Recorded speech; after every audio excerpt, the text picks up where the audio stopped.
Angkatan bersenjata Yaman yang terafiliasi dengan kelompok Houthi berhasil menembak jatuh pesawat tak berawak MQ-9 Reaper buatan Amerika Serikat pada Jumat 8 November 2024. Drone canggih Amerika Serikat tersebut diduga berencana melakukan serangan agresif di Provinsi Al-Jauf. Puing-puing drone seharga 30 juta dolar Amerika Serikat atau sekitar 468,8 miliar ini ditemukan terbakar setelah jatuh di Yaman Utara.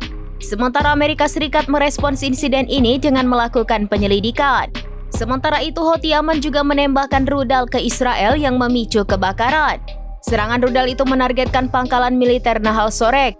Puing-puing dari intersepsi itulah yang menyebabkan kebakaran. Serangan misil Houthi juga memicu sirine meraung-raung di sejumlah wilayah di Israel. Kelompok perlawanan Islam di Irak mengklaim telah melakukan 4 serangan pesawat nirawak terhadap target vital di Israel. Serangan-serangan itu kembali meningkatkan ketegangan di Timur Tengah.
Download Tribun X sekarang, menghadirkan lokal menjadi Indonesia.